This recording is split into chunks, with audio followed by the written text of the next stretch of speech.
真的网很差。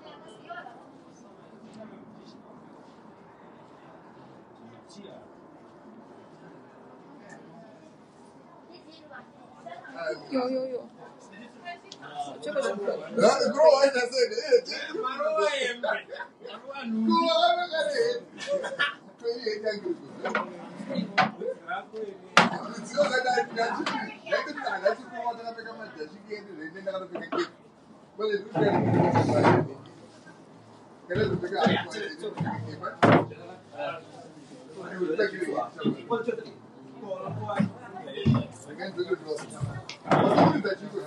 那个，你要几张？这里可以吧？这里信号行不行？可以的。要几张呢？这样。2张。我们这边我给你们个建议，你们就弄中间嘛，中间开门就好了嘛。下面就给你们开起来。对。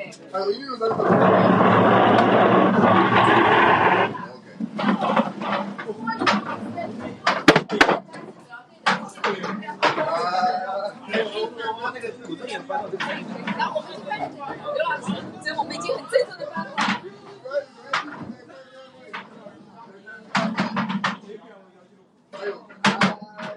你问一下温老师，我来翻吧。你问一下我只能砍这样横着他那个。你问一下温老师，他从亚运的 Facebook 上。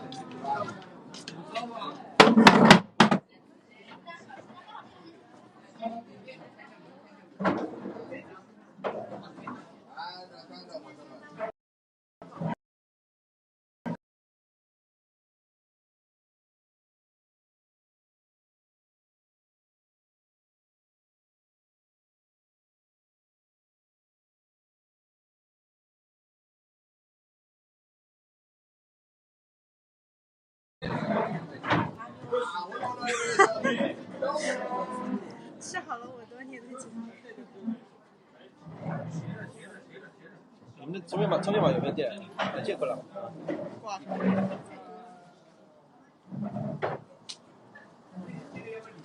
这个也可以出去。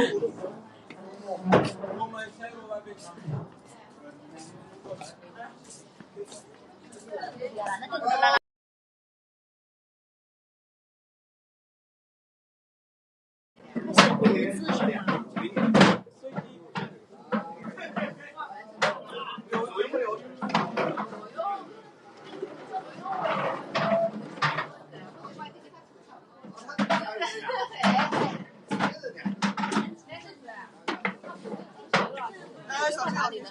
我那就放旁边啊，你待会要从这进去。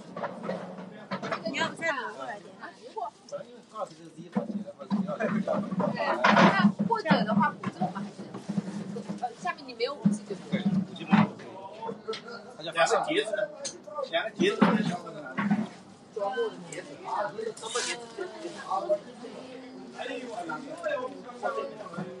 那个下面那个小平台，它有没有都没有信号？都自己人的话，这个会比较窄一些。只能在这里，其他地方没有信号。这边在那个角落呢，那边呢？那边角落那边有人，这个景的感觉。这里现在为什么不行吗？他可以，不是，我说刘老师，你这里太哦，他那个我跟问一下啊，行的行吗？这里这里他们围圈嘛，围圈在里面嘛，这里也没信号了，就让它放这里吧。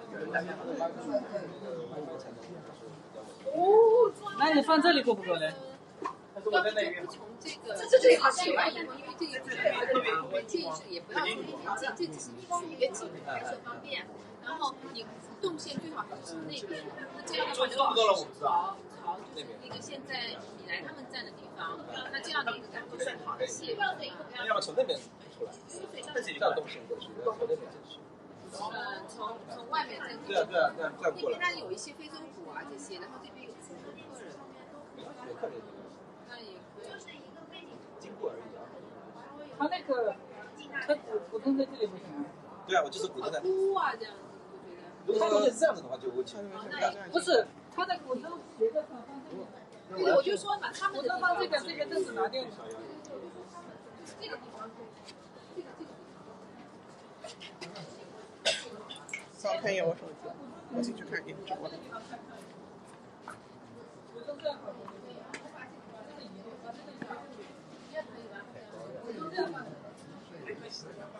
对，我觉得可以。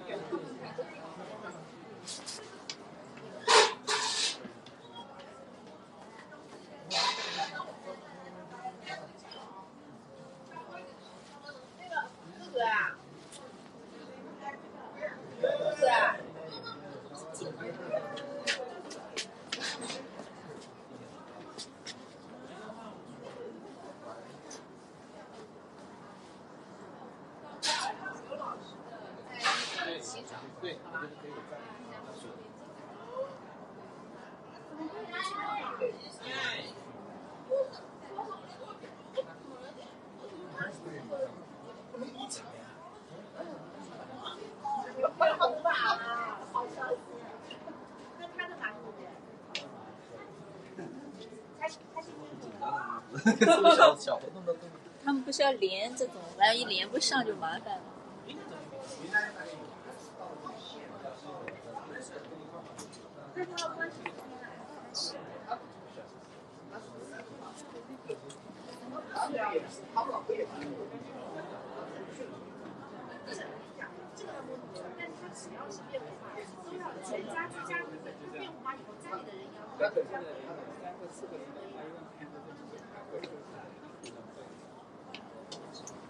喂，毛主席，你好。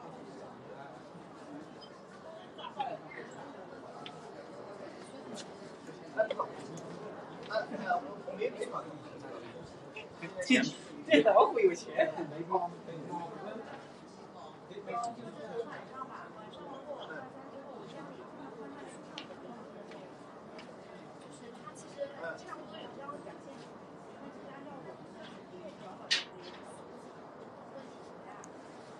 可以办录。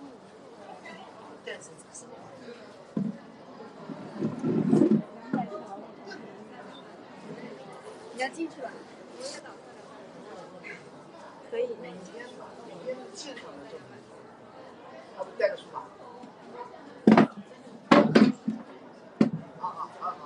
我明天10点半到12点。我这个好。你打个电话给我，他如果这样，你打个电话。好，我有事。好，我有事。好。好，我有事。好。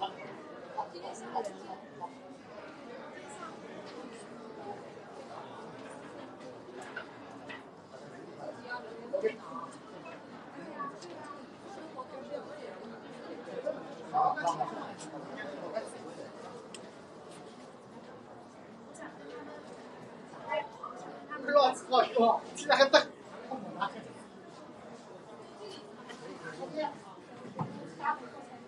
好，你发给我。对，这个拍张照片。哦。那个，这张拍出来放大。没有，不现在。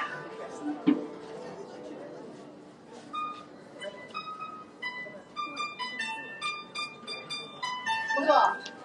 这个这几人啊，拿这帮到底什么？哦，这里是风景太好了。这还没开始1点钟呢。怎么个弄法？随意的。我是这样，我呢先讲一讲中国的传统文化。对。然后我示范一下。临门，2圈选其中一个，我写一笔，大家写一笔，然后再写第2个，再换一拨人来写，那就完成了。然后写完他们带走。对，然后他自己做练口。就半个。那这个为什么动了？我当墨汁了。那你可以这个手机会动吗？下面一个手机，看仔细刚好2个这样拿着去。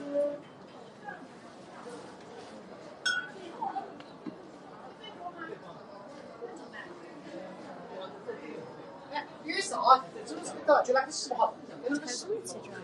压力出来的人，基本上不给断了。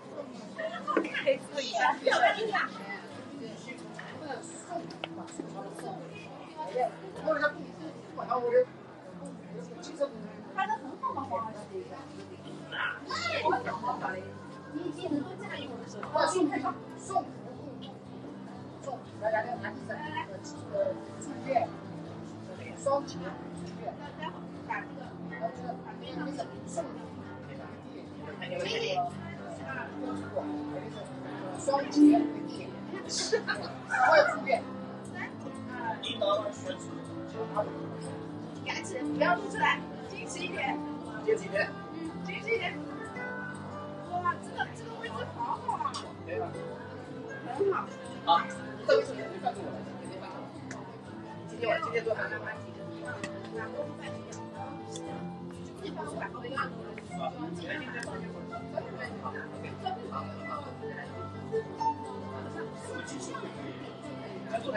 对，然后可以把它拼啊。连续知道就好。OK。哎。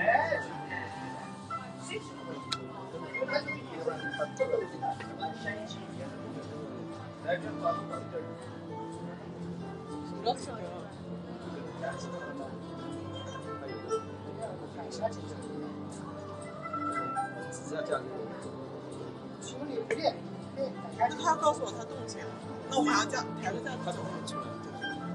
那我们待会儿就走。要不现不动。他经过这里，就知道是。对，进到室内就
你来的声音怎么这么弱啊？声音是在里面的，音响在里面。音响在里面，你不能出来，或者声音失效的，会断声的。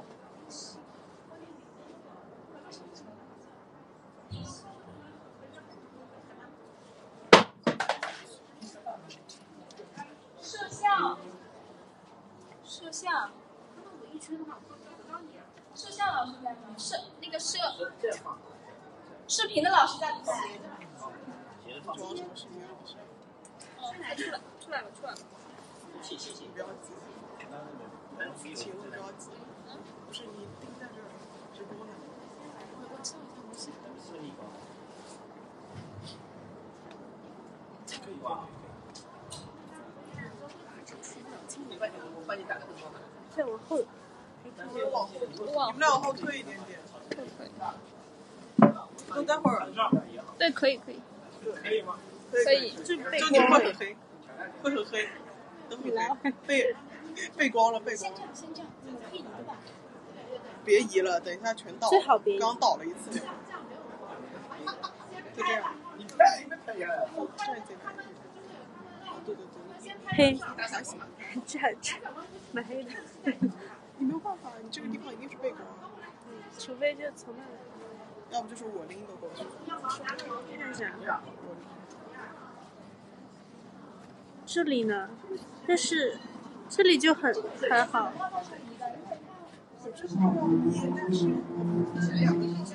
要移到这里吗？那这里看不了。这里就料很多，那边好暗啊。好。你们等会怎么说？站在这里说？你们站那边说呢？对。再往后点，再往后点。这边挡住了。就这样吧。你来头出来了。出得来的只是上面那个标志挡住了，可以。Hello viewers from Hangzhou Asian Games and Hangzhou Film. My name is Luna from Hangzhou Film. I'm Eric, the founder of APR, and you are watching the end of year live streaming with us.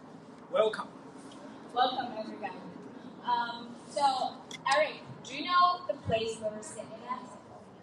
Of course, this is Zhenghua Pavilion, or you can call it the City Gold Pavilion.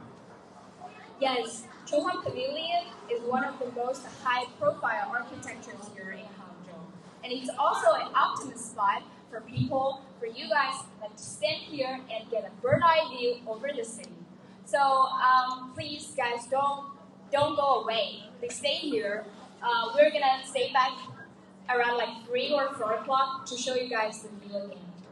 Yeah, it's actually interesting because from here, the kind of view that I'm seeing, I have to be frank with you, I'd never seen it before like this, seeing the West Lake Scenic area from this angle is something else. I mean, the view is second to none, and the pavilion itself is spectacular. So yeah, I hope the viewers can, stay with us and enjoy more. Yeah, let me show you guys. Over there, look, this is the West Lake. And on my left-hand side, there's the lake. Yeah, I think it's something that you guys can enjoy. Indeed. Now, the best view suggested by the locals are when the sunset passes over the pavilion to give a golden cast. So, guys, please join us later when the sunset is about to come. Yeah, sure. What do you think about my dress? I feel like us, like people transferring from the Song Dynasty. Song Dynasty. Right. Now, without further ado, let's welcome today's guests. Yeah, the guests that you have today, they are Please come with us. expat community in Hangzhou. The importance of ambassadors and certain communities, and we have them here with us today.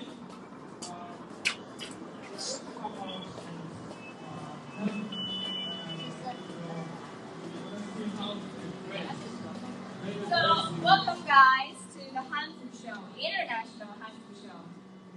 Where are they? These guys? Hello. Outside. Where are they? So we're going to invite them to join us. These guys have been doing a lot of work here in Hangzhou. They've created different communities to,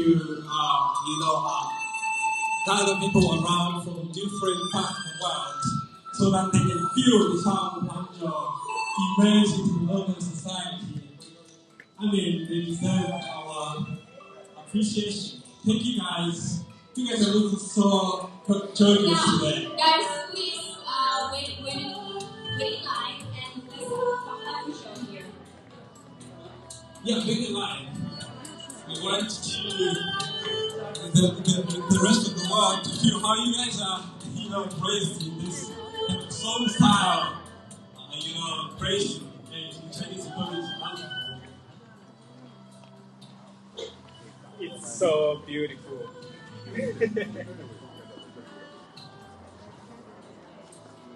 Wow.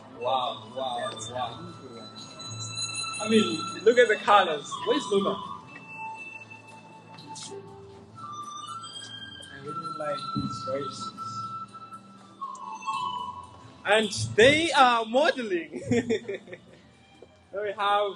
They are not only expat community leaders, they are also models, as you guys can see. So nice. Maybe I should join them too. All right. So we are going to be, engaging with them and actually try to talk to them and hear what they think about this city of Hangzhou. Because they've been here, some of them, for several years. And they are going to try to engage with them because they're free. And yeah. So guys, come here and we are going to see Mr. Gao demonstrating to us Chinese calligraphy. Whoa.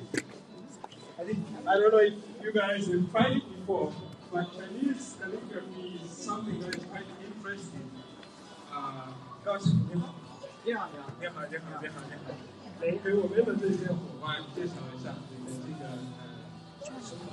我们中国春节的时候有个传统项目，就是写福气的福，这个送给别人，把自己美好的心愿祝福别人一年啊。红颜色的，大红色的颜色。那么我先呢写几个，你们看一下，然后大家跟我一起写一个，好吧？好。So actually, Chinese calligraphy is sort of an art. You combine the visual art of writing characters together with the literature meaning of it. So it's something that is quite interesting. So you guys can see. And we're going to have these expat community leaders trying to He chose an easy character. You guys are going to try it. Right? How are we now? Not everyone is going to write it because we all want the places. Let's say approach 2022. Yeah. See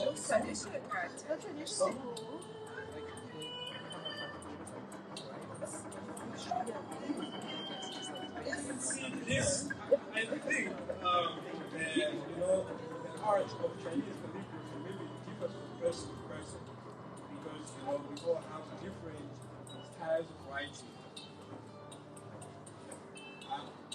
I'm waiting to see what these guys are going to do. This is definitely a big challenge for you guys. I like the one he's writing now. Yeah.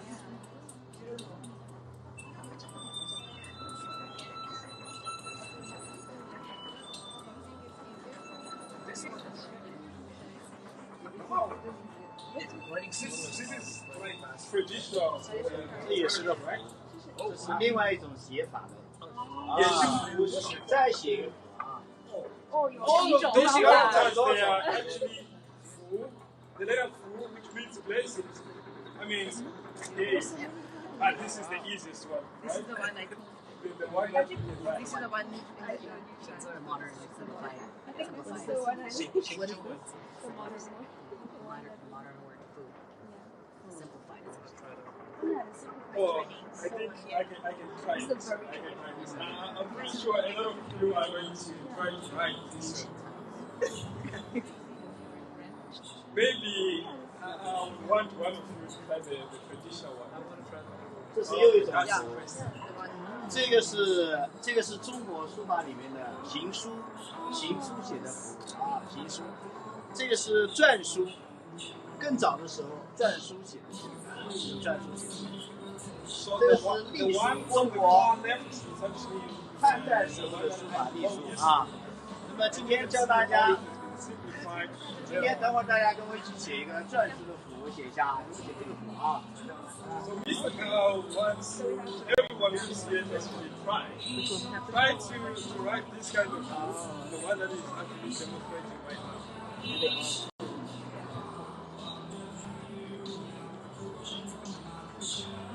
这个要写直，不能写歪了。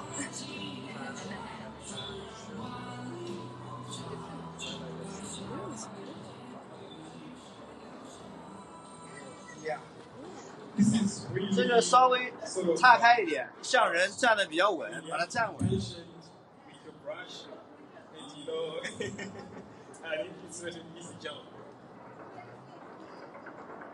I think I can only write simple characters, but calligraphy is something else.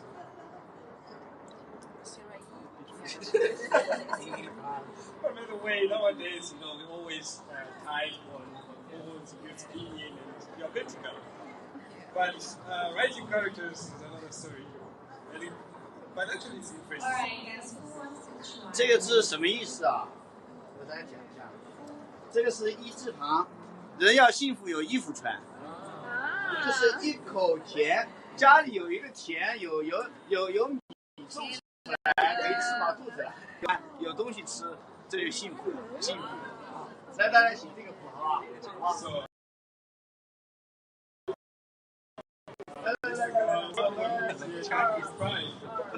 This one, right?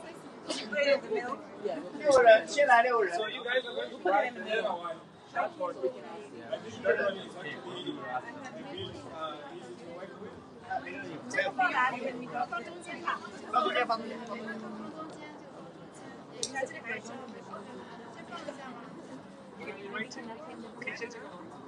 这个太难了，写不了。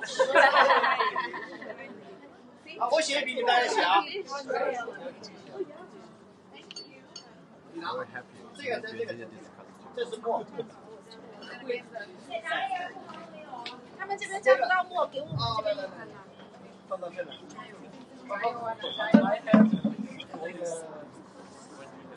好，我先开始了啊。等一下，等一下，我还机会还没有。多写。多写啊。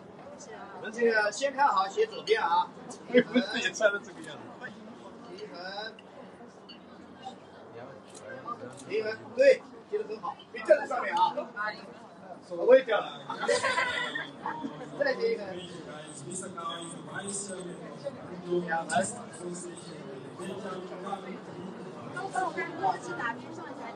Yes, and he is having an exhibition here on the 再写一竖。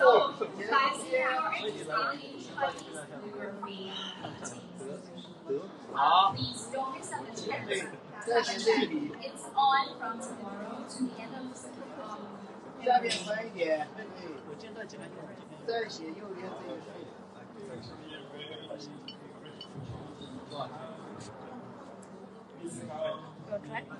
啊，都写得很好，很好，很好。这个写吧，这个写吧。对，再写这个横和它齐平，跟它齐平上面，不能描，不能描，写好。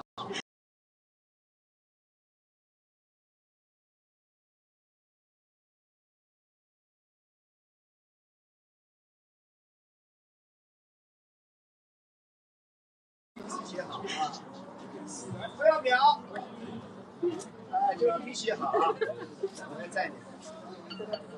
好了，再写这个口，先写一横，先写一横，先写一横，画一个半个圆。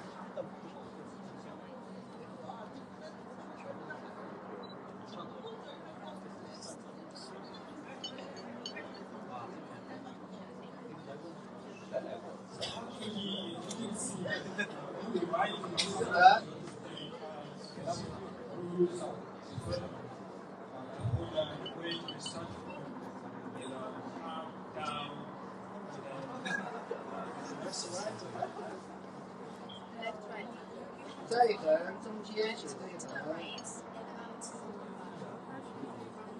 中间再写一竖。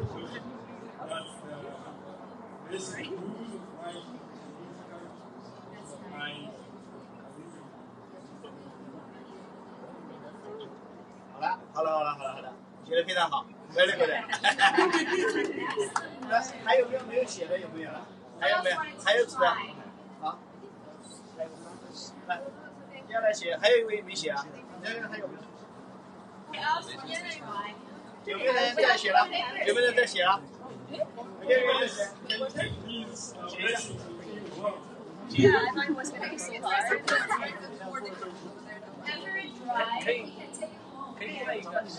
那个难写，好，那也行，那写那个，愿意写那个的我们写那个了。哦，要，都是很好写的。I want to try the hard one. 这好吧。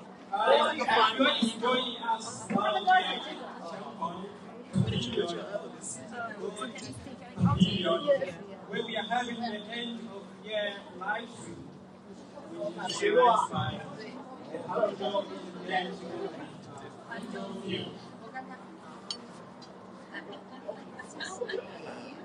好，我再写这个啊，大家喜欢这个是吧？这个是我们良渚文化的良渚一中的造型。啊，对，良渚文化，对。好，再写这个啊，上面起名啊，来。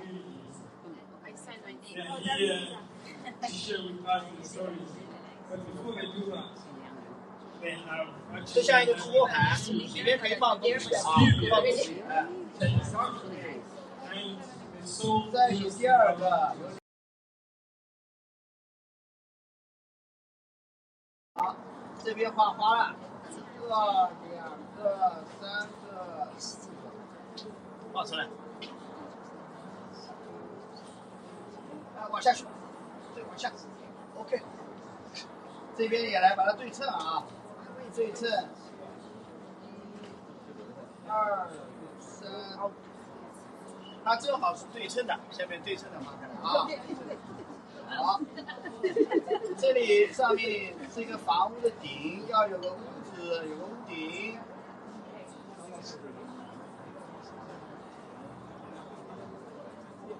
啊，这个写好。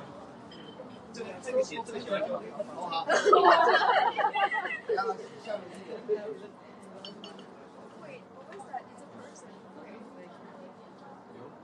这里有个大的一个器皿，也把它拖开来。哎，对，好，里面有个口，里面有个口。对，下面有个铁，有个铁啊。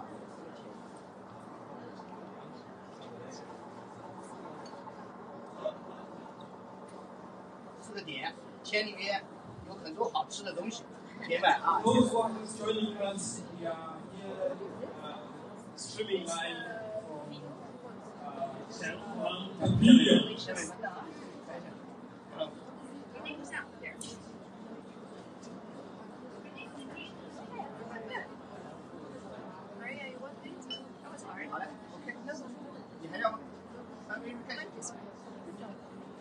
Thank you. Thank you, guys. It's disproportionate. Thanks a Thanks a lot. You can leave it here and finish later. 大家拿起来拍个照吧。We can take a photo together. 对，那边看。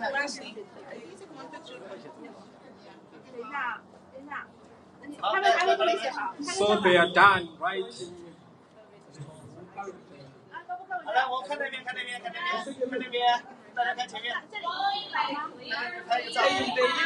You know what is the traditional most difficult? They managed to write it. I mean, these guys. 好了，写好的你们都可以带上。Thank you, Mr. Gao. Now, following the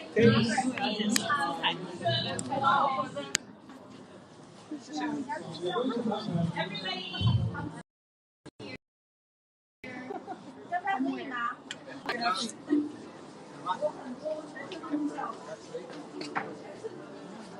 Eric. Yes. Hello guys, come here and experience this again. Come here.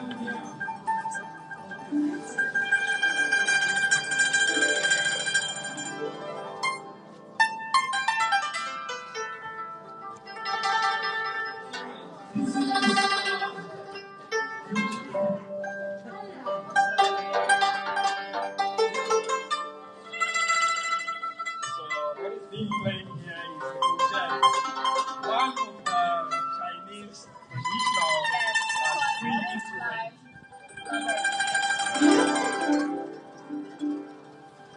Can you play? No, I can't. I wish I could. Maybe we have one.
我又抓到了你帅气的一面。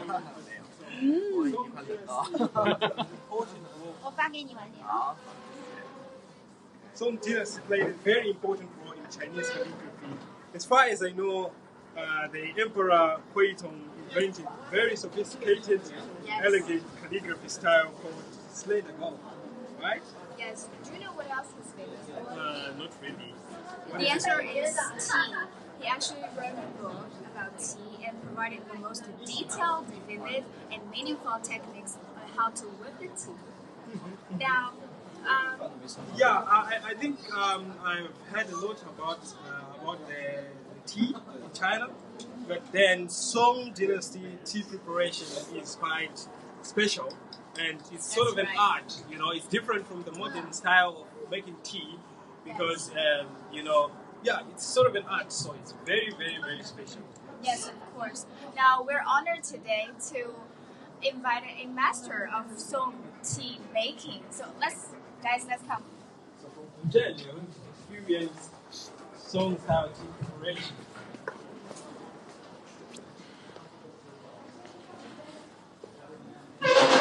Guys, look, this is how we prepare the tea in Song Dynasty. Yeah, so we're going to have a professional here to actually lead us in the tea preparation or tea ceremony in Song Dynasty. That's right. Let's welcome to the master of Song Dynasty tea ceremony. Welcome.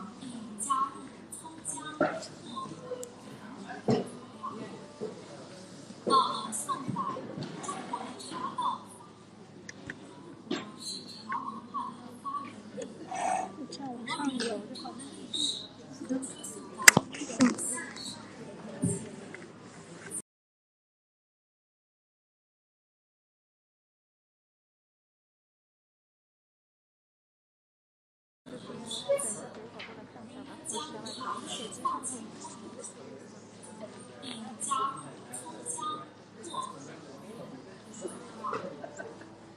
到了宋代，中国的茶道发生了变化，跟茶工的进步，以茶法为时尚，是与我们现在节日泡茶法自明代开始。我们先来认识一下Let's get to know all the tools that we need for the tea ceremony.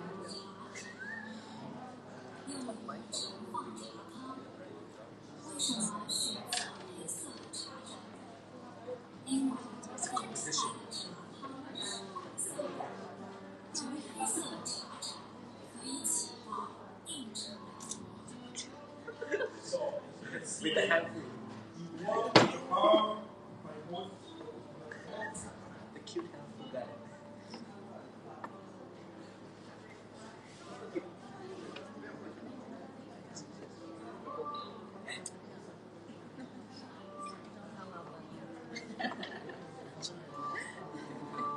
Drink them. 茶粉罐，内装茶粉，茶粉由绿茶制作而成。那宋人是如何制作茶粉的呢？他们将上好的白茶加工压制成茶粉，放入茶培笼里烘干待用。等到需要烹茶的时候，将茶饼取出来，并用茶锤捣成小块，再用茶叶研成粉末，最后还要用磨合筛过，以确保茶粉都成均匀的粉末状。茶洗用于基辅茶汤。Brush. And you will see how it is used in the tea making process. 茶勺。And you also have the teaspoon.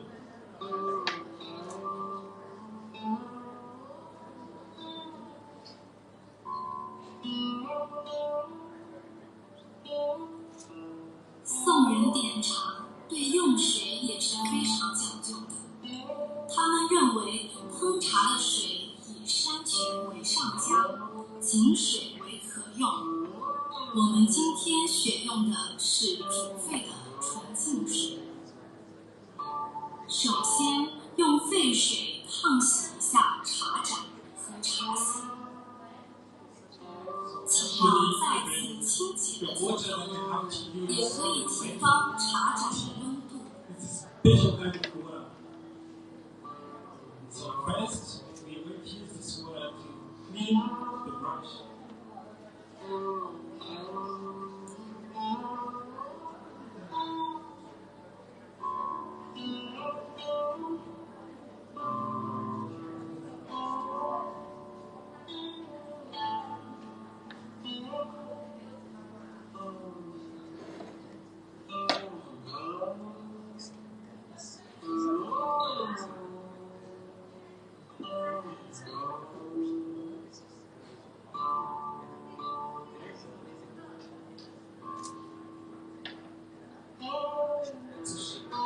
The second step is to warm the bowl by both of your hands with the water.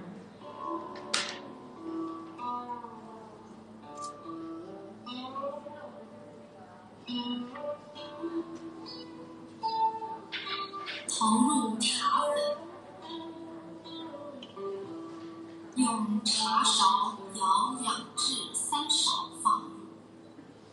So you place the scoops of powder into it. Use that spoon.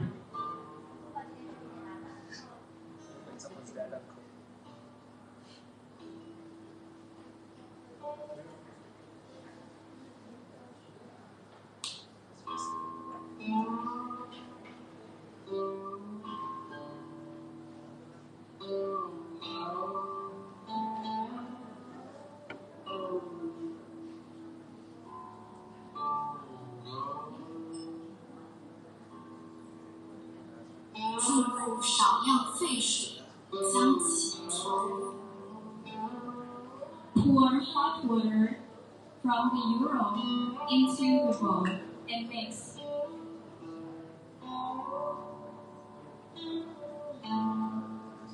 Then you whip the tea surface back and forth with the brush to make a froth.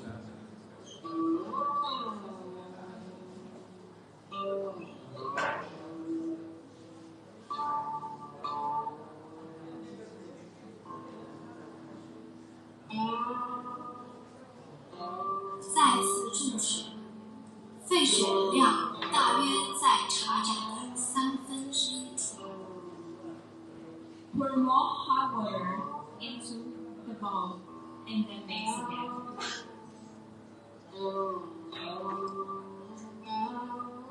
开始点茶最关键的一步，基辅。用茶洗基辅，手臂自然张开，四处并拢，用手腕的力量快速基辅。基辅的方向恰似在写个圈子，不要打圈，因为打圈很难出现茶沫。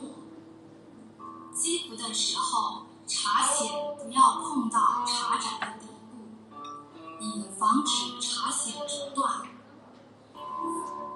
积福的目的主要在于使茶粉与沸水相互交融，并泛起茶沫。茶沫要越多越好，越细越好。宋代朝廷在地方建立了贡茶制度，地方为挑选贡品需要一种方法来品定茶叶品味高下，而根据点茶法的特点，民间亦兴起了斗茶的风气。决定胜负的标准有2条：一是汤色，汤色即茶水的颜色，以纯白为上，青白、灰白、黄白则等而下之。色纯白，表明茶质鲜嫩，真实火候恰到好处。2是汤花，汤花是指汤面泛起的泡沫，决定汤花的优劣也有2条标准。第一是汤花的色泽，以鲜白为上；第2是汤花泛起后水痕出现的早晚，早者为负，晚者为胜。最后点出来的茶汤色泽要纯白，茶沫也以鲜白为佳，这样一盏茶香四溢的宋式点茶就出炉了。宋人将点茶的技艺发挥到了极致，又形成了一种分茶的高超茶艺。分茶高手可以通过中国式茶碗。Well done, well done. Thank you very much. Thank you very much. Personally, I always look for such kind of opportunities, to learn a lot about Chinese culture. And I think Song Dynasty tea culture, tea ceremony is one of those things that you guys could try to learn. This is actually one of the reasons why I had to set up a BL to actually promote cultural exchanges. We can learn Chinese culture, and you can learn cultures from all different countries as well. This is actually how we can promote cultural exchanges. Well, that's quite exciting, and I can see a very good result of cross-cultural communication through many of your volunteering activities, like the last ones. Can you name 1 or 2? Yeah, thanks a lot. I really appreciate that. But I think we're going to have a lot of activities in 2022 if actually this pandemic is going to be, kept well. So we will try to organize a lot of cross-cultural communication events and try to have international friends or foreign experts to actually integrate in ways and socialize with the local community, local society. That's wonderful. Now the tea is ready. We have 3 cups of tea. Do you guys want to try the song? But we only have 3. So. Anyone want to try it? Yeah. Sure, you can start. Rock, paper, scissors.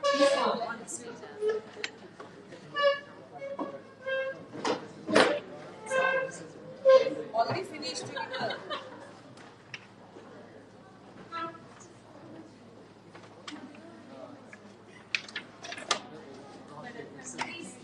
Please have a try.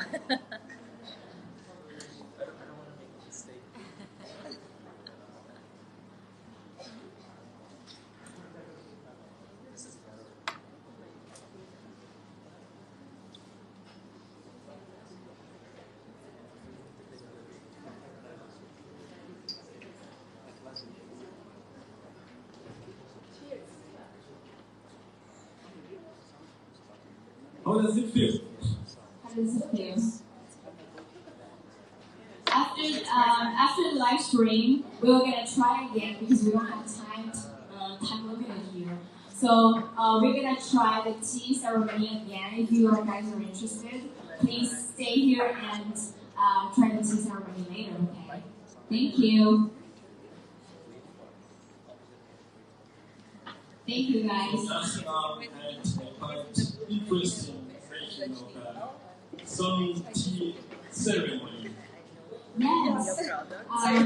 It's not very unique, right? Very unique. Quite interesting. Actually, the prize you could say actually tastes very nice.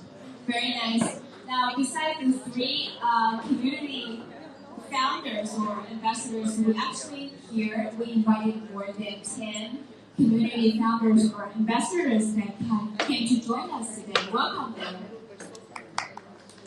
Welcome, guys. Welcome. But unfortunately, Alex from the U.S. Alex from the Goodwill activist is in the U.S. and AliCare founder Ali is in the U.K. We hope they're doing well, and we hope they can come back again to join us. Yeah, we're waiting for them here in Hangzhou. Thank you, guys. Now, let's have a warm welcome to our first group for the first panel. They are foreign foodie, Shahira, and Bubble Station. Bubble Station.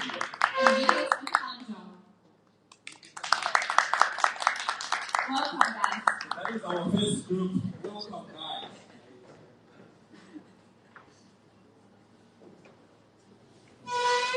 Guys, come on, have a seat here.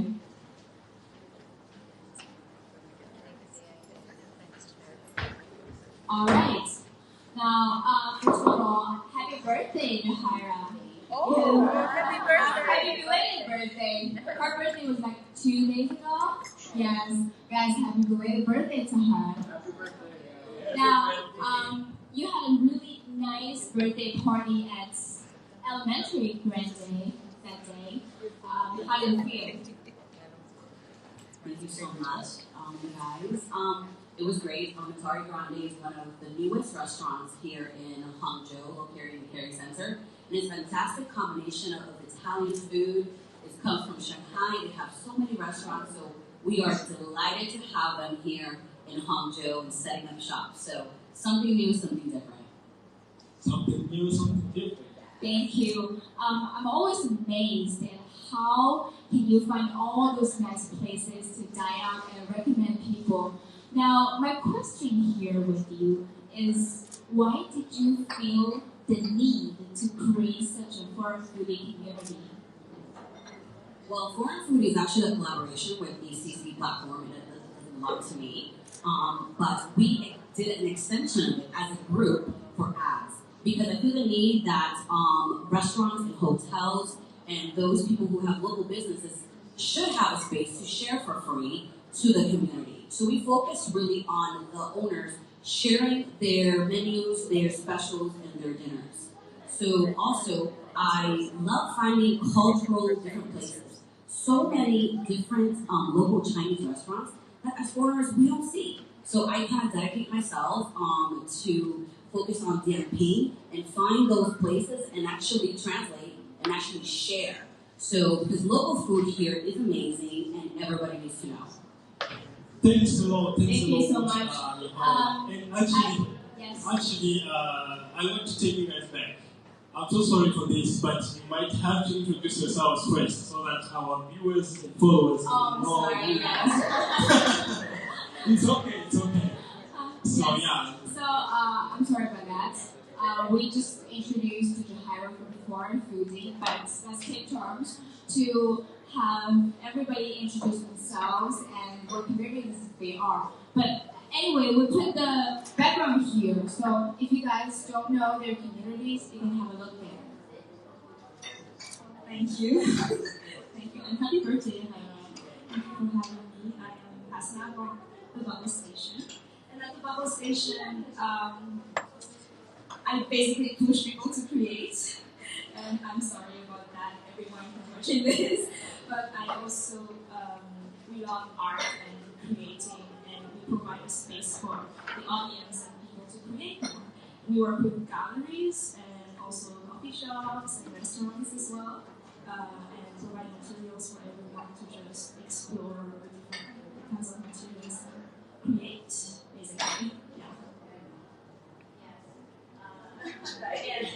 Well, I'm Jahaira. I don't. Foreign foodie is one of my communities. I have 3 or 4. I lost count already. But my platform is ECC Expat Community China, and it's China focused, and we just focus on basically connecting communities and people from here in China, just to find information and just be aware of what's happening whatever city you're from. So I have ECC platform, Foreign Foodie, and also Mamas of Nanjing and Mamas of Hangzhou, and 20 other different WeChat groups, different varieties of interests. I'm Carrie, and I've been in Hangzhou for 5 years. And the community that I run here is called Vegan for Hangzhou. It's an online community, and we also do offline events. Not so many offline events since COVID, obviously. That's really burning a wrench in things. But Vegan for Hangzhou is dedicated to making it easy for everyone in Hangzhou to eat more plants and less animals. Very simple. So it's cross-cultural. We have more than 41 different nations in the group, and last we did a roll call, and we speak, English, Chinese in the group is mixed. There's probably about 1/3 people in the group are Chinese, and yeah, we go to different vegan restaurants in Hangzhou. We also help people with all their questions. Is this vegan? Can I eat this? Where do I get this? And just make daily life easier and friendlier to animals. Okay. I'm gonna continue that. You also own a food lovers community, just like Hira, but yours is main focus on the back-end food, right? Yeah. So how do you find these vegetarian restaurants in Hangzhou? Is it convenient to find them? Well, if you don't speak Chinese, it's harder. Actually, recently there was somebody in the community who did a Chinese class, online Chinese class, all about how to order vegan food in China. So that's a big barrier. If you do speak Chinese, it's a lot easier because you can go anywhere and find things on the menu that say vegan, or you can go and just negotiate, even if it's not a vegan restaurant. If you're looking for a vegan restaurant, there's an app. It's an app and a mini program. It's called Vegan Radar or Social Media app. It's extremely convenient. It's like the Happy Cow of China, because Happy Cow is Google-based, it doesn't work in China. So if you have that, a lot of people don't know about it, but if you have that, it really makes life a lot easier. It has a map, it has to upload photos. It's like the vegan get paid pump. Yeah. That's awesome. So just now you were saying that you also have Chinese in your groups, right? Do you have any of them? It's about, right now, we have one big group, which is 500 people, and probably about 1/3 are Chinese. Although they're a little shy, because it's mostly English in the group, so they don't speak up as much. But yeah, it's about 1/3 Chinese, 2/3 expats. That's awesome. You're doing cross-cultural communication through food. Yeah, it's really cross-cultural because everyone has the same problem. They all just really want to eat plants and not animals. And they have just these really practical problems that they need to find practical solutions to. So as long as people can figure out how to communicate, it's a really cool group. Just people who are really focused on solving problems. Coming to you, Hangzhou. A few weeks ago, you actually wrote a very nice article for Carrie. Now, tell us about the Bobo Station. How does it interact with other communities, I mean food communities and other sports communities? Because you are actually creating a lot of events, but it's cross-cultural activities. Well, basically, most of my events are independent, so every single one of them are different, except from the monthly ones, which are for me. Some of them we cooperate with different kinds of communities. Most of them have been. Well, I'm also the admin of the Hangzhou Writers Association, so we have a lot of meetups in the writers group, and I work a lot with the drawing communities as well, different communities. So we kind of work together in different kinds of events. So actually, I met Carrie officially during one of the events that I had with the art community. I think it was John Shop Something community, and we had three-way art expo. We combined 3 kinds of art, and then I think Perry asked if we had vegan food during the event. I was like, yeah, actually, when we prepare events, we never really think about it, and it was a nice reminder that next time when we have events, we need to include a lot more communities too and have different kinds of food. Yeah. And I used to work a lot with China community as well. She's going to be here soon, Janika. She's such an inspiration, and she will be the one who tells me that I push her to do things. I push her to create more because she's so talented, and yeah, so far I'm really open to work with more communities because I'm seeing here there are different kinds of communities as well. Yeah, and my hire has been very helpful and very present too. Yeah, thank you. Thank you. One more question for you. Lately, we've seen so many international artists, singers or painters. They came to Hangzhou and exhibit their shows, actually. For a general question, what do you think of the arts environment here in Hangzhou? That's a big question because art has a really long history in Hangzhou. With the Arts Academy, for instance, Chinese painting has a really long history. It has been evolving ever since. And what's amazing about Hangzhou, especially, is that it combines traditional and futuristic things, modern things that are not seen anywhere else. And this is amazing. So more and more artists are getting into that multi-dimensional way mindset. Exactly. Yeah, and they include different kinds of art, and they kind of combine them all together. Whether it is Chinese artists or foreign artists, or the foreign artists who come here, most of them are graduates from the Academy of Arts. Some of them come here and then they start traveling, going around. So they start in Hangzhou and then have exhibitions in Shanghai and Shenzhen.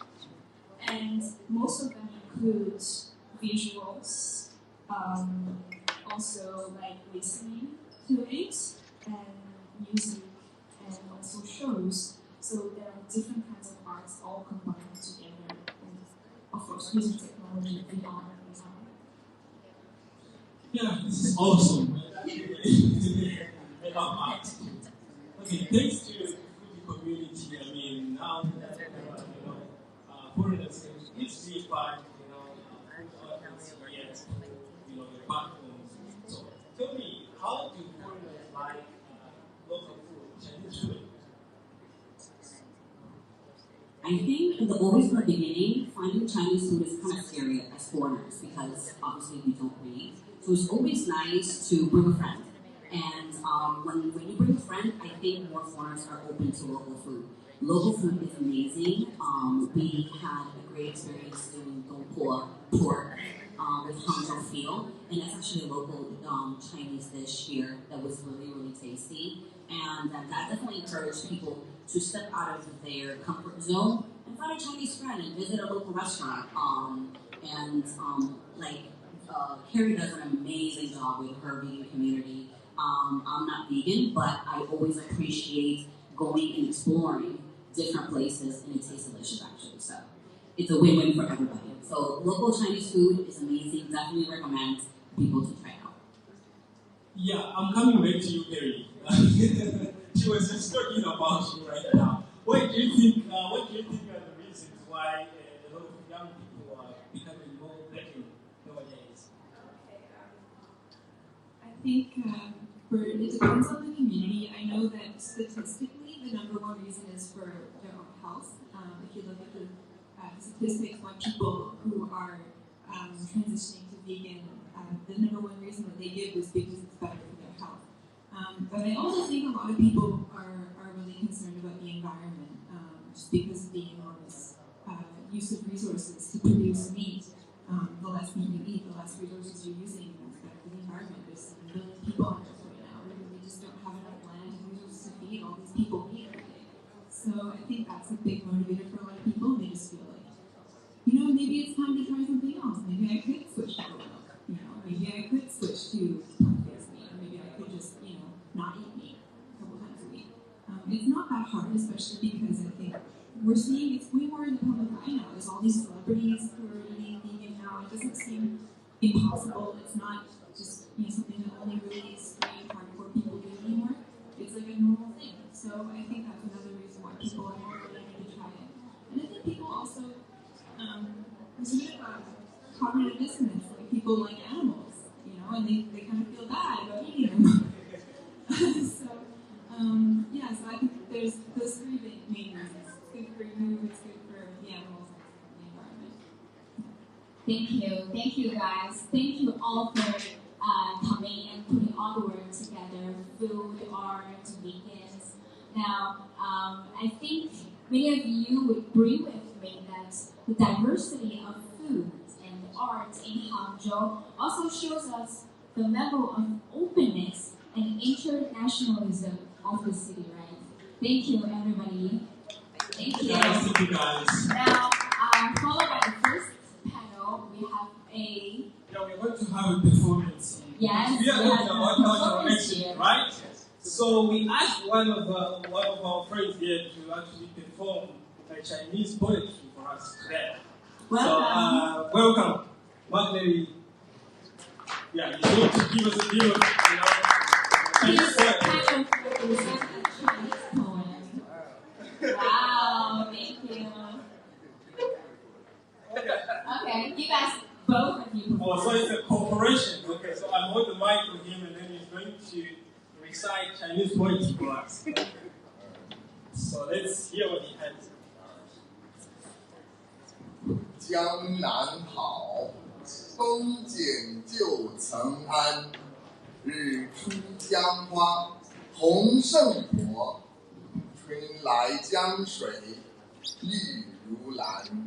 能渡忆江南，江南忆，最忆是杭州。山寺月中寻桂泽，郡亭枕上看潮头。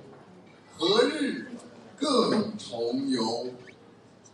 江南忆，其次忆吴宫。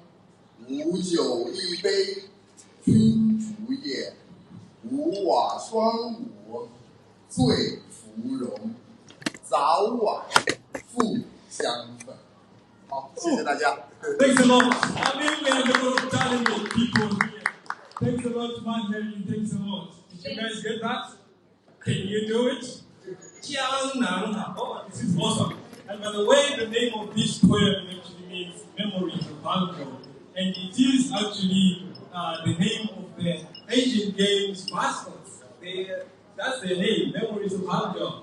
Jiangnan Yi. Jiangnan Yi. So, yeah. Yes. Thanks a lot. So, thank you a lot. Let's welcome our second group. Second group. What is second group about? I mean, the second group is going to be mainly focusing on, we have people who are into social welfare. Social welfare. Social welfare, and, some are into sports. Yeah. So, we are going to have them on board. So, let's welcome Wendy. Let's welcome Wendy. Welcome, Wendy. And Peter. Peters. Rajni. And Hangzhou community. Hello. Welcome, guys. Welcome, guys.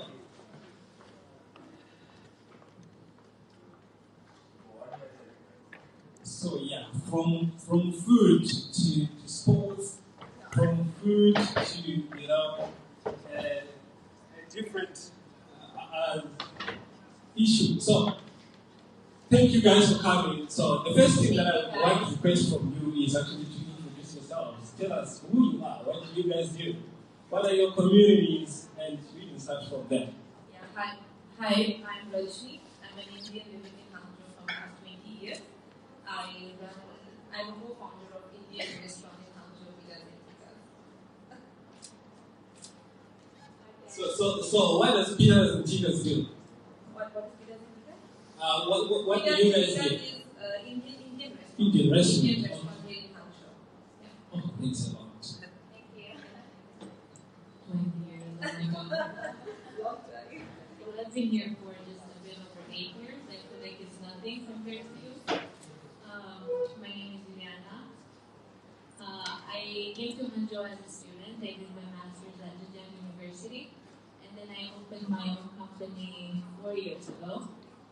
Now we also have Hangzhou community that we started after the COVID pandemic happened in Hangzhou. And in a little bit over a year, we became a very big international platform.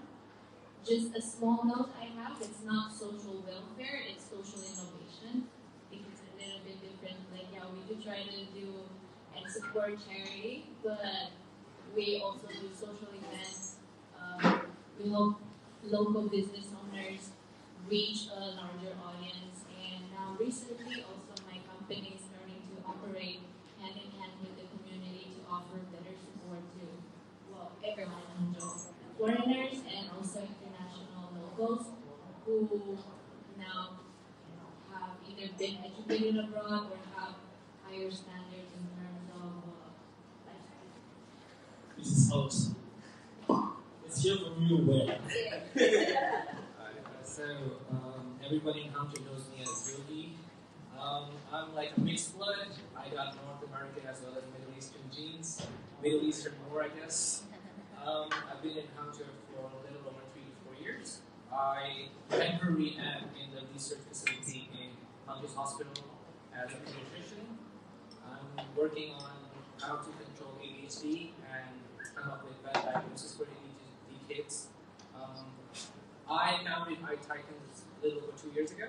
I used to be a part of another fitness community, but Titans is basically to bring forward different creative and innovative ideas to put different styles of fitness at every event to actually attract people who enjoy different kinds of fitness. So we would have hiking, CrossFit, boxing, and just kind of give them a means of connecting and coming together and trying to experience something new that people might be shy or just don't know where to go. So we kind of provide a community where they can actually take the first steps and making experiences while making amazing friendships and relationships on the way. And healthy decisions, yes. All right. This is actually this is one of the most diversified panels that I've ever had. You know, we have a doctor here, we have someone who's into business, we have a restaurant. So this is quite interesting. And I mean, in the previous session, we had food lovers communities, and we are having pitas and tikas again. You are integrated. But there's something that is different from the previous communities that we had here in panel, right? You are also shouldering, social responsibilities, from food to social welfare. Tell us, how did you transform? How did you find yourself in social welfare? Tell us more about your recent Diwali charity party, where you actually helped to raise 1.1 million RMB for Hangzhou High School. So, what inspired you, to go into social welfare? You are into food. What's the connection? Yes, we were wondering of these connections between. Pitas and tikas basically is an Indian restaurant. Okay, pitas and tikas is an Indian restaurant to enjoy Indian cultural food and festivals. That was the thing. Okay, Indian restaurant. You go there, you learn about Indian culture with the food and the festival. The charity, I would say pitas and tikas, me and my co-founder Mona, we were the seed planters. It is the idea, it was the seed, let's give something back to the community. But actually it's everyone who made it bigger. I would say the whole Hangzhou community was with us. Some people, like Ariana, did the hosting without any charge. Our friends, he donated the money without any money. he came with his friends, made the event so successful. Hangzhou Film came, covered the event. So it was all of us all together who did it. The idea was, I would say, all of us wants to contribute. I'm sure everybody has that desire to give it back to the society. Diwali is a festival. It's the main festival of India, and the festival theme is sharing, giving, helping. So when I was a kid, I remember my mom taking us to orphanage during the Diwali time, sharing the toys, gifting them the sweets. So I think Diwali is sharing and giving. And I would say again, it was just an idea who made it big because of all of you. Thank you very much. I mean, this is like inspirational. Coming together is a success, as you were saying. Thanks a lot. Thank you a lot. Now, although Alex from Goodwill is not here, his community, I know that his community is also doing many good welfare activities, especially during the pandemic, like sending gifts to the hospitals, etc., etc. Well done, buddy. Since early 2020, I mean, the whole world has been working together, united to fight against the pandemic, and we also have a lot of experts who are based in Hangzhou who have made several contributions, in this pandemic fight. That's right. And I know, Eric, your community, your group, APL, have also organized some anti-pandemic activities, right? Yeah, we did, but it's not only APL. We have several communities. This year we have all of these communities. They also make their contributions in their own ways. So, I mean, it has been sort of combined efforts where everybody is where it's combined efforts. So we have a lot of people who have been doing awesome works here. And besides that, we have also a lot of brilliant ideas which were born during the pandemic, because of the pandemic. And I think Hangzhou community is one of the good examples that you have here today. Because what was the pandemic? Yes. So tell us the whole idea, how you managed to group together experts during this pandemic, and what are your social responsibilities? What have you done for the expert community in Hangzhou? Yeah. Tell us more about it. Actually, both my co-founders, you and I, have been in Hangzhou for a very long time, and we always just kind of expected someone to take charge, and that never happened. And because both of us have been here for a while, during the pandemic, we were both in China and Hangzhou at the time, and the other foreigners around, like COVID was rather new back then, right? And then nobody actually knew what was happening, how to deal with the entire situation. And a lot of people came to us asking for questions because we've been here for such a long time. And then we realized, okay, I think let's just put everyone together. And then once things eased up, we actually had our celebration, which was one of the first moments to bring everyone together after the pandemic, so after the lockdown, I mean.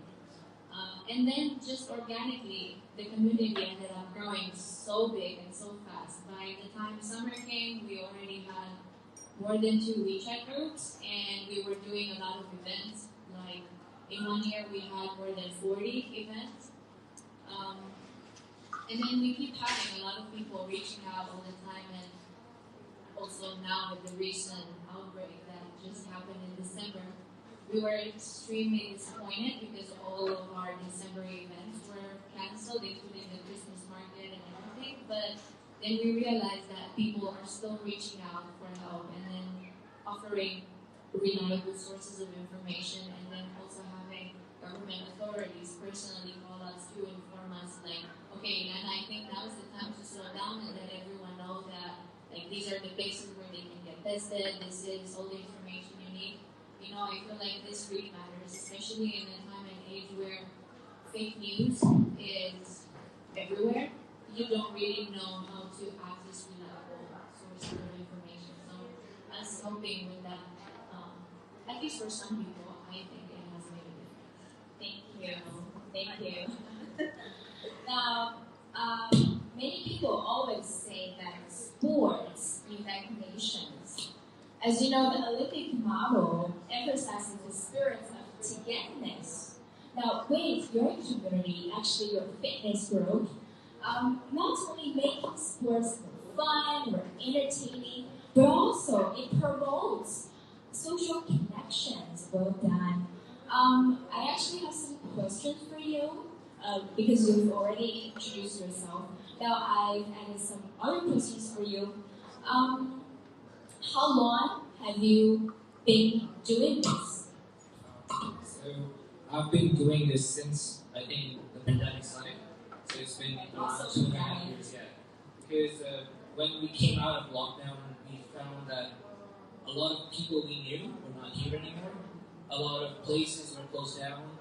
People were stuck alone, and I wouldn't say depressed, but it was a feeling of not having the same amount of people around you. So I just wanted to make a community that everyone can actually come to and connect and give them something to do together, while emphasizing on a healthy lifestyle, because we kind of realized that health is really important during that time. For some activities that you've done, a lot of them are outdoor activities. It's quite interesting that you guys get around on the streets, you guys get around anywhere, you just sit and have some fun, right? I was wondering, what are the places that you hosted your events? A lot of people call my fitness was street side fitness. It was basically just showing people that you don't need a gym. Like the world is your gym. Anything, anywhere could be used in a healthier way. So we started off with in Hangzhou. It was the lower side of Hangzhou, but we realized that Hangzhou is pretty big, and it's unfair to call a lot of people to one place. So we kind of spread out all over Hangzhou, and right now we have workouts in Xixi, Shasha, Shaoshan, Hangzhou, Westlake, everywhere, just kind of reaching out to a bigger audience. And outdoor, we do 3 events every week. We have 2 outdoor events, which kind of we go around climbing mountains or finding new places where people have not actually been to. And this gives a good opportunity for people to find new locations that are beautiful, as well as just places that are unknown, right?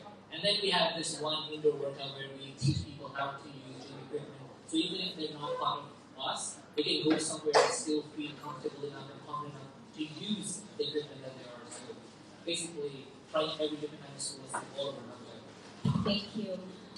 For all the activities that you've done, what kind of sports spirit are you promoting and mastering? I'm asking you. So basically, it's about trying every kind of sports, because I believe all the sports are equally important and equally fun. It's just a lot of people haven't tried them and they don't know if they are interested in that. So I tell people to come out and try new things. It doesn't have to be things you have done before, but just to get them used to, for example, we started just rugby, American football, we started doing CrossFit and boxing, which people actually haven't tried before, people are really scared. So we just want people to come out and try anything that they've heard about or watched other people do, but they never had the confidence to actually step into the ring. So kind of just giving that push and motivation and like helping them find a passion that they probably didn't have before. Yeah. That's awesome. That's awesome. Don't go. I'm going to ask you a question. We have these 3 masters here, and this can actually do something, right? Next year in September 2022, Asian Games, right? So, you are into fitness, you are into sports. Do you have any plans to actually also promote Asian Games to the platform? So surprisingly, 3 months ago, I was called to be the promotional video for Asian Games, because I reach, because my community is built of Chinese and expat community together, and somehow people saw us doing street side fitness. So a lot of it's like we have a bigger audience, and someone reached out to us to actually be the promotion video of Asian Games, which is actually amazing that we can reach out to people and show that Hangzhou is such a vast, diversified city, and everyone could come here and enjoy Asian Games. And that's basically what I want to do, is tell people that, like, even after all the things we went through in the last 2 years, something better is coming that express and Chinese people can actually enjoy together. We look forward to seeing more activities that you will host in the future to promote Asian Games. Many thanks to them for sharing with us their fascinating stories that are here in Hangzhou. Some have rocked the city with their altruistic deeds. Some have been uniting people and doing sports to unite people. We can see that the expat communities are truly immersed into themselves, into the Chinese culture and local society. Thank you, guys. Thank you. Coming by that is actually a performance by the community members. Let's welcome Vincent. Let's welcome Maria from Bonnet to perform guitar and songs. Welcome.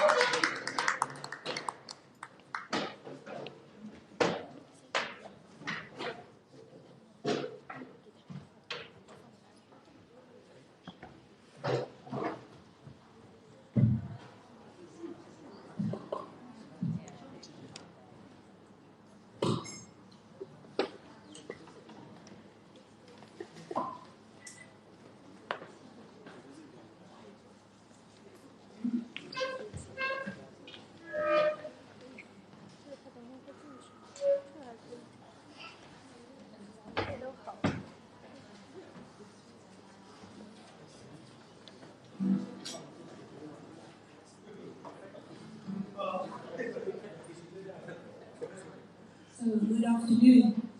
You will forgive us because with this last outbreak, we haven't practiced together in 2 months? 3, maybe? About 3 months.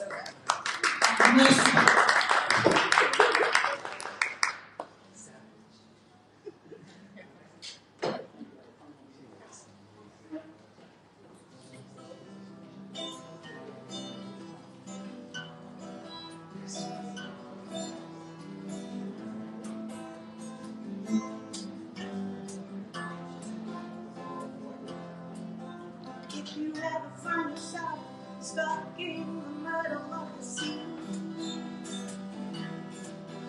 I would say to find. If you ever find yourself lost in the dark and you can't see, I will be the one to guide.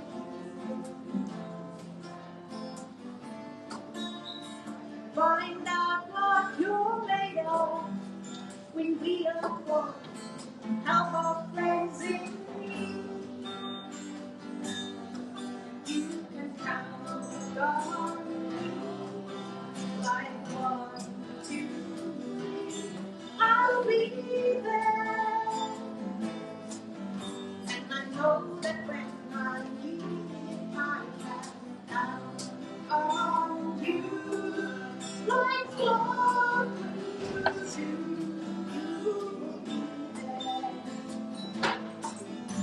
'Cause that's what friends are supposed to do. Oh, yeah.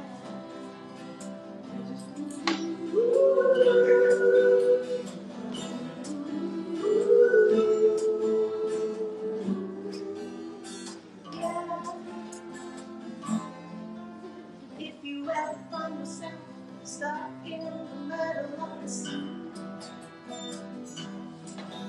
I say the word to find you. If you ever find yourself lost in the dark and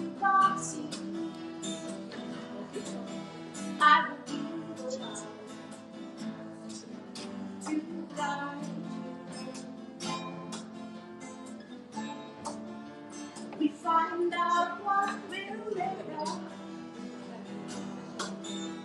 When we are grown, help our friends in need. You can count on me. Like 1, 2, 3, I'll be there.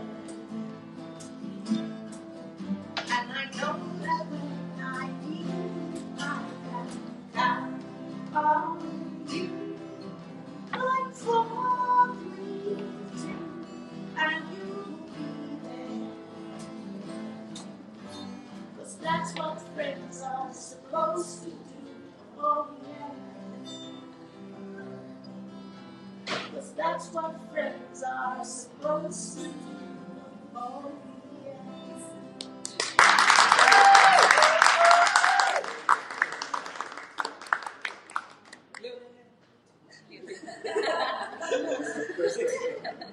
Okay. She's so amazing. Yes.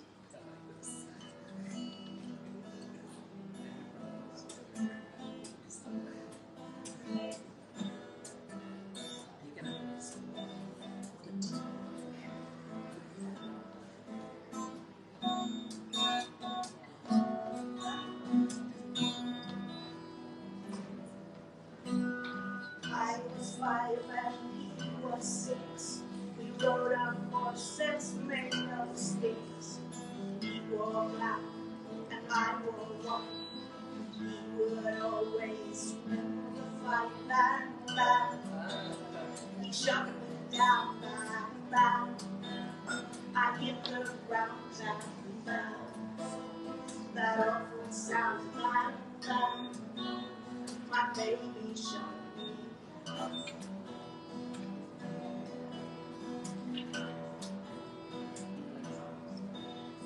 Seasons came and changed the time. When I grew up, he called me. He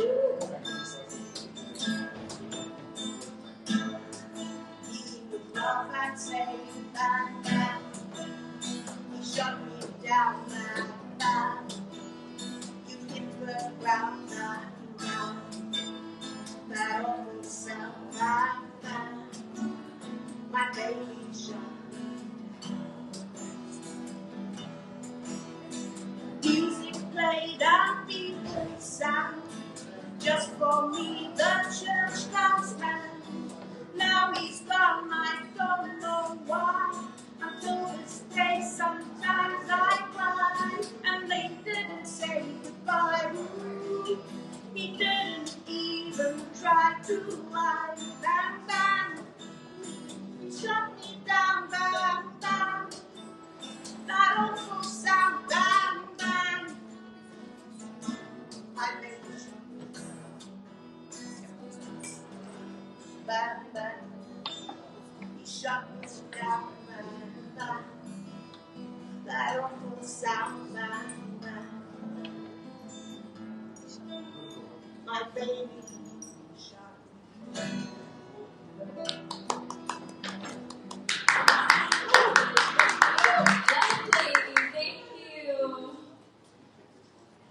Thank you so much.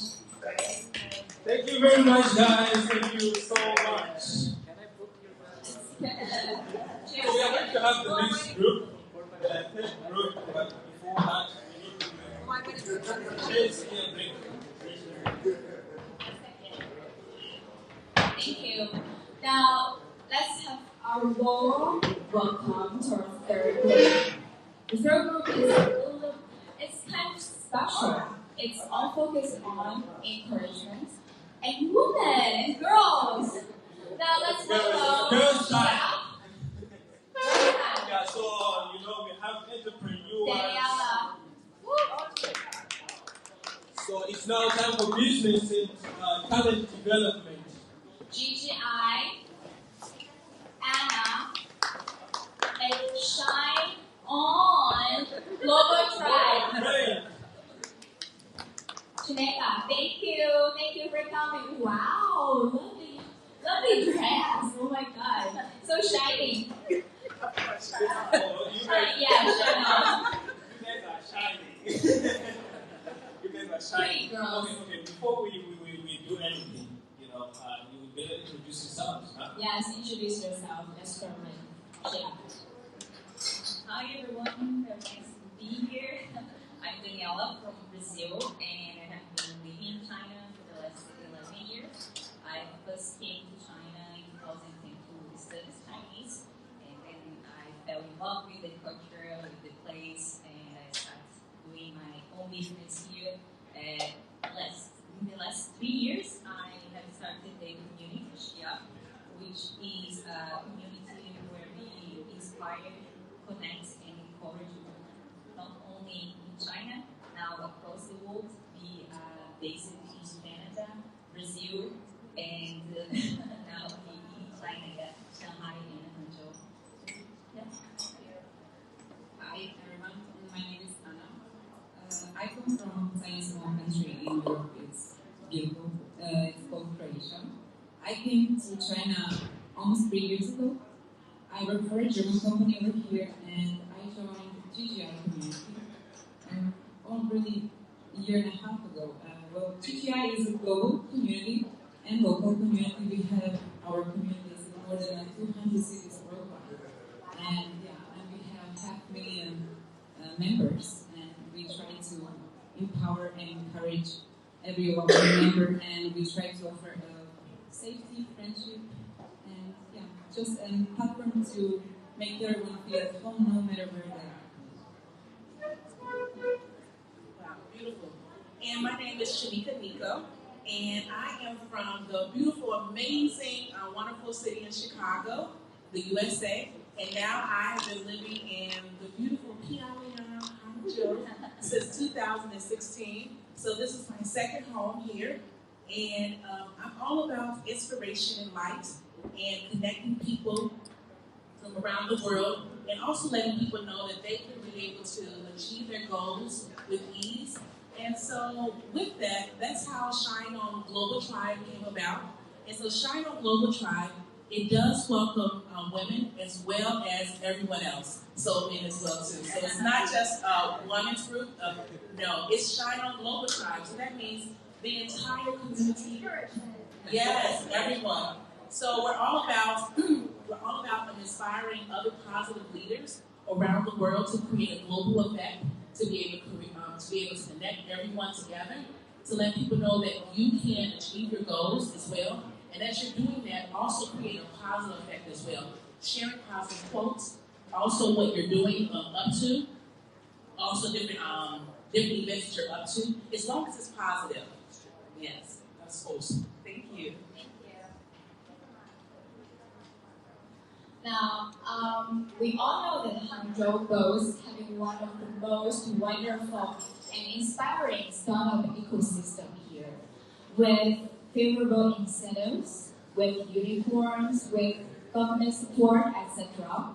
So, Daniela, in terms of women, how favorable is Hangzhou business economy to women entrepreneurs? I think Hangzhou is not only a very great place for women. I think it is, as many of us have mentioned here, it's a very diverse and inclusive city. So the idea of the Xia was in the beginning mostly to help foreigners that didn't have much information to start their business here. But then when we started meeting more women in the community, we saw that there were other struggles that they were facing, a lot of challenges that they were facing, and we started changing. Nowadays, actually, we set up the community as a company as well, where we are going to be providing services to help women to not only start the business, but help them to accelerate the business, creating, mentoring, helping them to bring marketing, all those types of services. So it's all those services oriented to women entrepreneurs. What's your advice or suggestions towards those women who had the idea to start out a business? What are the suggestions for them? Not only for women, I think anyone in general that wants to start the business, they need to understand what exactly they want. I think without planning, without knowing what you want to achieve, it's not possible. So it's not just for the females out there that wants to start a business, but for anyone, I think having planning and strategy is the most important thing.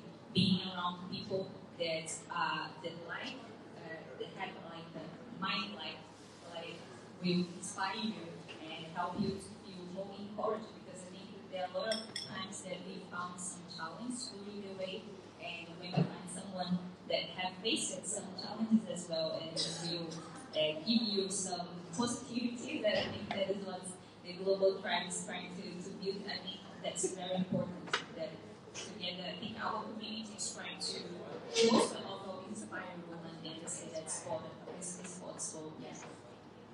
Yeah, thanks a lot. I mean, she's emphasizing that you need to find yourself as a mentor for inspiration, right?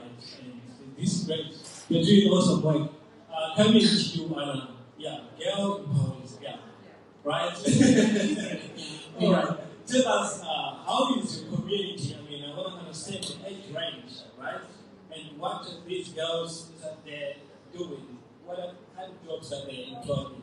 I would say that GGI is a pretty diverse community, and I think that as every other community in the city, we gather women that just finished college or are still at the university, till the age of maybe like 50s, 60s, as long as they can live and work in China. So I would say like all the age that are living here are the expat women, we gather them in GGI. So what do they do here? Well, basically I think that majority of our women are English-speaking ladies here. And so they are mostly from USA or UK, but we represent every other country that is in China at the moment. And we also have a lot of ladies that work in a corporate business. Same as me, I'm working for a German company. And we do have like traveling spouses that follow their husbands here as well. So I think it's very, very diverse community, all the ages and all of the occupation and the lifestyle. Yeah. That's awesome. Thanks a lot. Thanks a lot. Thanks a lot. My question is for Shanghai. Sometimes foreigners, especially when they are living in a foreign land, they feel so upset sometimes, or feel down or lonely. In this case, some emotional support would help a lot. Now, my question for you is, can you suggest one or two ways to cheer ourselves up when things sometimes turn not very well? That is a perfect question for me. As you were saying earlier, I'm all shiny and glowing as well too. And a lot of my friends, they'll call me and message me like, can you just give me some inspiration, some value? I'm like, oh, not a problem. So you're right. A lot of people here, sometimes people can become down. Not just here in China, but just sometimes the holiday season or the winter as well too. And so one thing we can do, whether we're having the pandemic or anything like that, we can look at being more grateful. So yeah, so when you're in a space, when you're in a space of or thought being grateful, you can't really think about being depressed and things like that. So reflecting on that. And then the other part, you can also always go to different friends and communities as well too. And we have seen that a lot. So sometimes people are like, you know what, I'm feeling down today. Get someone, send me some positive messages. So you can always reach out to your friends and or family and or various communities and shine on Global Tribe. So there's a lot of positive leaders there, not just entrepreneurs, but also the reason they're there is because of their spirit as well too. Thank you. But for individuals like me, like everybody, yes. What do you think? How can we get better each day? Because we always want to get better. We always want to improve ourselves. Yes. So, in your opinion, how do we get better every day, especially in a foreign land, right? So what you can do is, one, having a growth mindset, thinking, okay, each year you can think about improving yourself. One, you can wake up, I love love the stuffed animals here. So that could be one of the things right there, just having something beautiful around you. So whether it's stuffed animals or flowers, things like, decorating your home, also positive words too. So you can wake up and you can, like I said, be in a space of gratefulness, create a positive atmosphere. So also exercising, yoga was up here earlier today, as well. So yoga, exercise not only is good for the physical body, but it also helps as far as the mental as well too. It creates different dopamine. So you don't have to necessarily say, I want to release weight or anything like that, but you can do it for maybe 5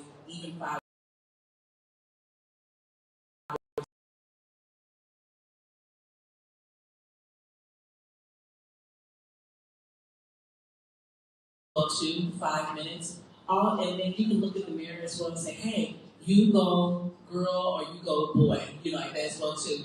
And just saying I love you. So these are some of the things I actually do, and you can incorporate that in your life as well too. Just the first 15 minutes of your day, if you can take charge of your day, you can take charge of your morning, you can take charge of your day, which flows to the rest of your week as well. It doesn't mean that challenges you will not face them. You will just know how to be able to face them a little bit better.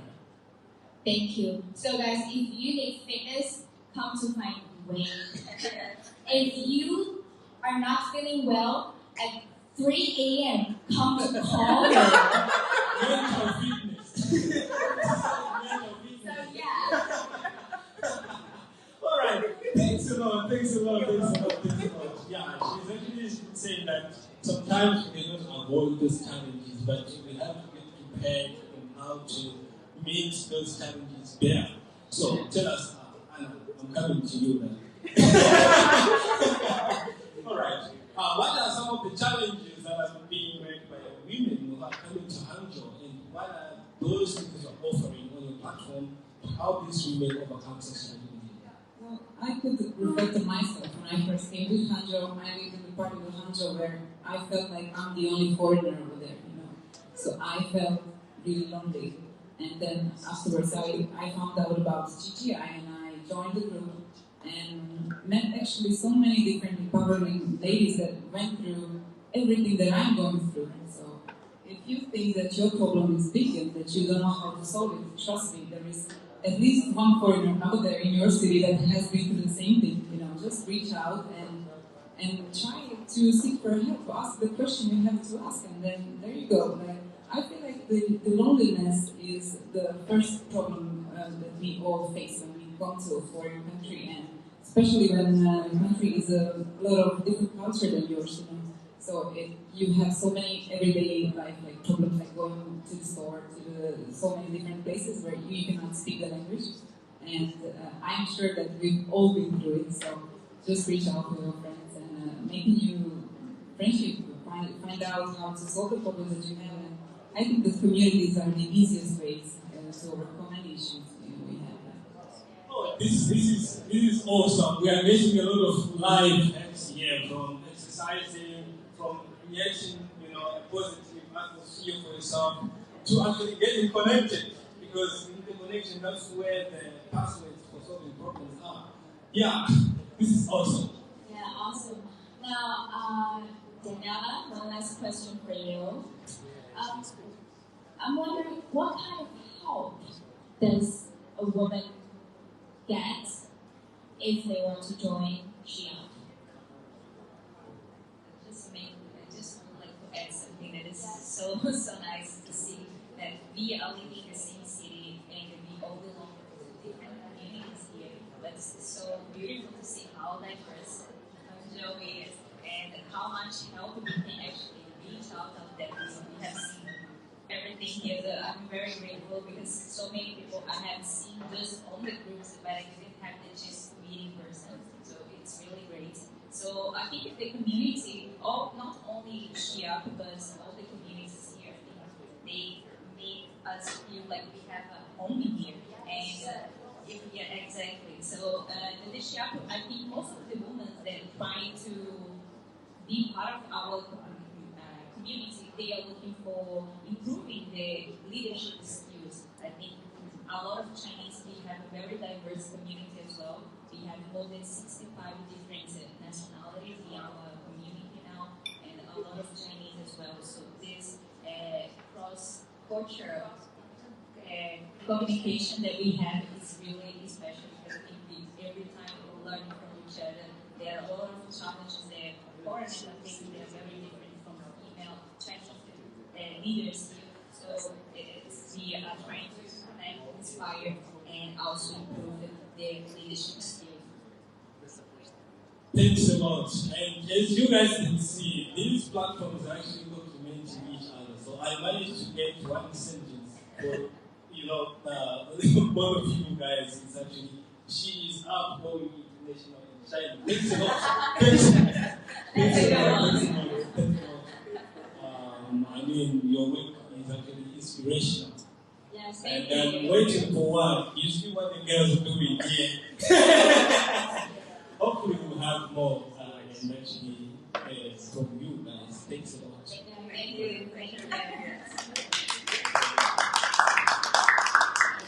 So Eric, now it's your turn. My turn? What do you mean? Yes. Which continent are you from? I'm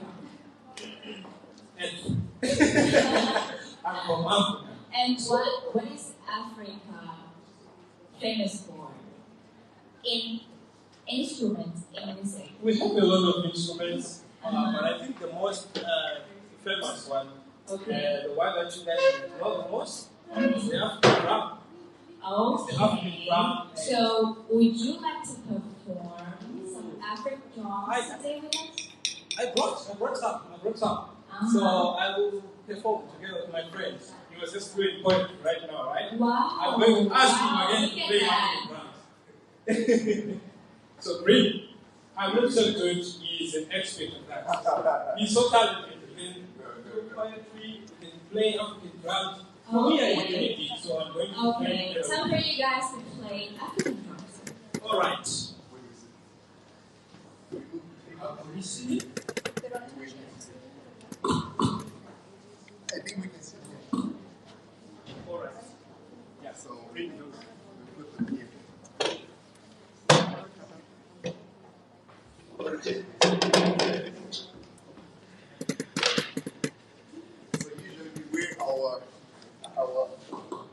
So usually we wear our African attires, but then today we are going to be wearing the hanfu, right? Yeah, so this is actually cross-cultural communication. Yeah. It's like in here, we are putting on how to play the African crowd.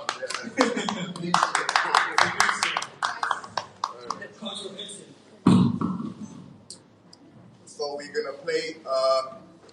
what are we playing? We're going to play different kinds of beats or rhythms. And then if you guys want, you guys can clap along. And if we sing, you guys can also sing along. So the first one... so if I say, get away, you guys say, hey, okay? Get away! Hey! Get away! Hey! Get away! Hey! Okay, so if I say, get away 3 times, the last one you guys can say, hey, hey, hey. All right, let's go. 1, 2, 3, get away! Hey! Get away! Hey! Get away! Hey, hey, hey! Beautiful.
Moribayasa. So this song is usually sung when a woman has gone through some struggles and then now they have conquered their problems and they go to celebrate. So it's called Moribayasa. Okay.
Now, let's begin to welcome our last group.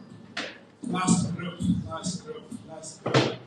So, this group is different from, we have had, culture, we have had food, we have had social welfare. This group is quite special, right? So special. So, tell us, what do they do? They actually provide information services that a foreigner needs in the city. So actually, they combine all their services together. City services. Yeah, city services. Now let's welcome as white-eyed Melanie. Elaine. And again, we are going to invite ECC Connections. Yeah, we are going to invite Jahara again with ECC. And then we're going to invite Bon App. Maria. Thank you so much. Now, we're inviting you to share with us what your platform does. All right, thanks a lot, guys. As usual, we start by introductions, right? So we are going to start from one up here. My name is Maria, and I'm from South Africa. I represent One App today, which is it's a platform similar to Genping, except it is bilingual, so everything is in English and in Chinese. And it's a community app because the app itself only serves the community, and the more people use it, the better it becomes. We have not been that long in Hangzhou. It's just over a year, but thanks to the wonderful community, we are doing well. And again, I'm going to ask you, Jahara, to introduce yourself. Now you are in different shoes, right? You're representing ECC. Tell us more about it.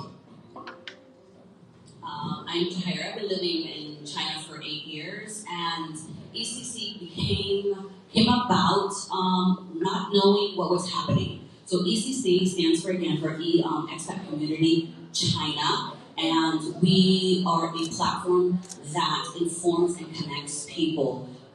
We focus on sharing and making sure everybody understands and has access to information in their journey here in China. So we have been around for 5 years now, officially.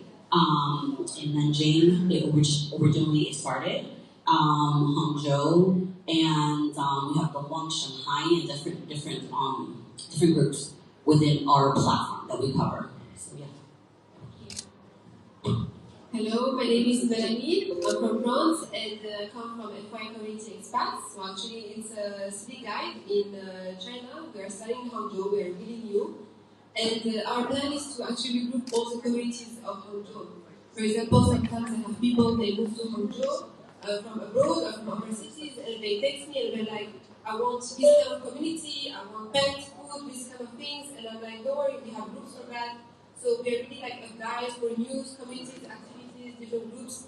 And we're like a bridge between Chinese government and foreigners because, as foreigners, a lot of people don't speak Chinese, or even if they speak, they don't know where to look for this information. So just to give more accurate information. Thank you. Now, Jahaira, we've learned the story with Foreign Food Day. From what I'm understanding, is a collaboration project with ECC Connections. Now, in terms of ECC Connection, as you said, it's kind of like a one-stop platform where all the services are getting together. It's actually a lot of work putting everything down. I would say thank you so much for doing all those work. Now, my question is for you, in your opinion, what is the most needed for foreigners living in Hangzhou? Which aspect or which part is the most needed and yet not resolved? Thank you. That is a very good question, actually. I think there's an overall need, but for the most part, what we see is, in general, is healthcare. That is the biggest need in Hangzhou in particular, but also actually in my other communities, is where to find a hospital, where to go, people who have children, all this type of information, which Hangzhou is slowly adapting and making changes into their WeChat platforms. Hospitals like Zhejiang University Women's Hospital created an amazing platform just for the expats out of a convention of a conference that we did with them, and I shared them the need that we need. So I'm so happy that the hospitals are tuning in, that they're great, but the foreign community needs to know their information. So yes, healthcare is the most common question that I see across all my city groups. Thank you. Okay. I'm going to ask you another question. Because besides ECC and the foodie that you just introduced, you also have Mamas for Hangzhou. Yes. So what is needed for them? What is it all about? Well, Mamas of Hangzhou, Mamas of Nanjing are community groups as well, and focus into intercultural. We have Chinese moms and local moms, and it's about bridging the gap as well. Making sure the moms have a space to ask questions, especially new moms. Moving into China, moving to a new city, where do I buy milk? Where do I do this? Where do I do that? Where hospitals to go to? So Mamas of Hangzhou just focuses on sharing and making sure everybody, the moms, have a space to get their questions answered. And also we focus on sharing places where the kids can go, activities and stuff like that. So we do a lot of events as well for our families, and we are really thrilled that we can do this with our volunteers who also help me do all this stuff. Thanks so much. Now, coming to Maria. If you haven't downloaded the app for now, please do so. It's really helpful. It's bilingual. Now, but I'm kind of new to the app, let's be honest. So tell us, like me, like a new user, how to use your app to explore Hangzhou City. Well, if you open it in the app itself, it has many categories that you can search. So it does not only talk about restaurants or it's very similar to camping. You can look at actually out there. If someone has been somewhere, it's uploaded. It's there, and there are reviews or tips. We also have beauty places. We have family corners. Whatever people need, wherever people go, we try to put it on the app. But you need to participate. That's the thing. It's an app by people for people. The more people who participate, the more people who put up good places and give a review of it, the more people benefit.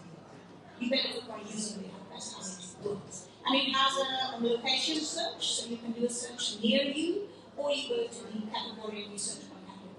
It's very useful. The app is under maintenance at the moment. It works, but it's being improved. So some days you might find there's a glitch or two, but that is being smoothed out as we speak.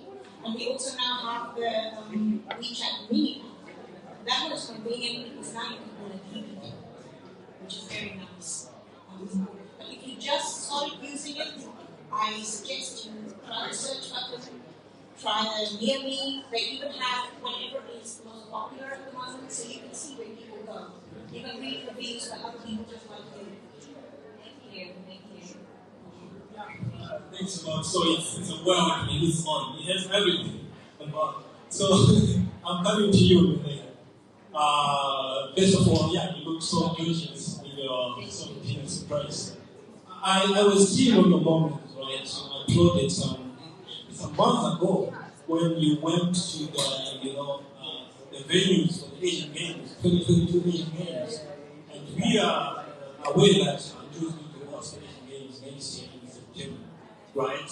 And someone who has been to those venues yourself, someone who is saying Hangzhou, what do you think about the preparedness of Hangzhou towards the Asian Games? Well, actually, it's amazing. We are so excited to have Hangzhou Asian Games for next year. A lot of foreigners just want to stop talking about it. It's just really good. And we are really happy that FY has a partnership with Hangzhou Field to go visit the Hangzhou Asian Games and to take a group of foreigners to go there. And when we were there, actually, we could see that we're still working on some place. We saw pictures of how it's going to be after. We saw how we're improving the environment. It's amazing. Also, like, we can already see in the city of Hangzhou a lot of new buildings, new subway lines. Like, the whole city is growing, expanding, and just day by day being more beautiful and like just more better environmentally with amazing themes. It's just gorgeous. That's awesome. So I have another question for you. FYI Expats is a platform that have any plans to also introduce the city to the visitors of the Asian Games next year. Of course, we're actually currently building our mini programs where we're gonna propose not only services, but like when you want to look for information, to look for something on it, and so we are again a new community, but we are growing fast. We are having our own team, and we are so excited to present the Hangzhou Asian Games to the foreigners, not only in Hangzhou but also in whole China, because everyone is just really excited for this event. Thank you for that. Thank you. One last question for all of you. Do you know the motto of the Asian Games 2022? Do you know that? The motto, the theme. The theme. Yes. At future. So what do you guys understand about this theme? What do you guys think about the theme? What do you guys think of how do you understand this one? So my understanding is really easy. Heart to heart is like for me something like about solidarity, where Chinese government, communities, organizations, but also foreigners are just hand by hand to help Hangzhou expand, grow, and also make this Hangzhou Asian Games like an amazing event and welcome everyone. And also, as we can see, like all these constructions are not only for the Hangzhou Asian Games, but also for the future of the city. Ira? Heart to heart at future means to me basically love. Hangzhou is a well-loved city, and they're obviously pouring a lot of love into the Asian Games. We're seeing it in so many activities, and it's the future. Hangzhou is the future. So many tech companies here, so it's quite appropriate for the motto: heart to heart, love, and the future, which is Hangzhou. Well, I actually particularly like this motto because it's just a reminder to all of us that it doesn't matter where I'm from, what color my skin, or my eyes, or my hair, or anything is. I'm a human, and at the essence of me, I'm heart. That's what it's about. And Olympic Games bring people together from across the world, and this motto just means it's time. trying to remember we are all humans, and for us, the heart of it is. That's pretty awesome. So you guys talk about the love, also the inclusiveness. And that's actually something that's more important about this thing. And there is also another hidden part of it, that edge. It actually represents something besides the inclusiveness in love. I think that Jahai talked about the future. So that edge tells us about Internet of Things. So that edge is actually mainly emphasizes on the issue of digitalization, Internet of Things. So Hangzhou is actually a great of digitalization. It's a lot of things that can digitalize, right? So I'm going to come back to you, Maria, because you have an APP on end, right? We are seeing that since the outbreak of the pandemic, a lot of businesses, a lot of industries have gone hybrid, that is combining offline and online activities, right? So tell us, what do you think about the digitalization of this city? Yeah. Well, I think it's exciting because, every time a business has a hard time because of COVID, all you have to do is you just send the message out. It's there. You can order from your lounge. Restaurants where previously you couldn't get stuff, you can get it now. And on the apps, and that's the other thing, that not just the digitalization, but all the little groups in Hangzhou work together. So in the end, expats and locals end up still having access as businesses. I'm very excited to see sometimes when a business is doing badly on the apps, people say, go there, go there, go there. And, and the digitalization is just making it so much more easy. Because why not? We can, so why not?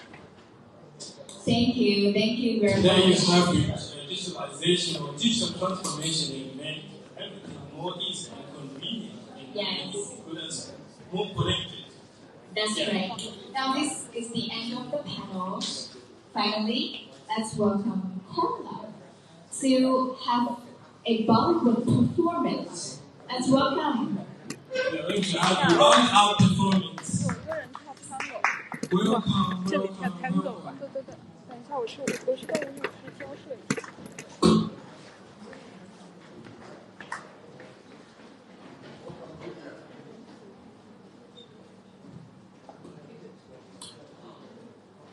Hello, Kuga.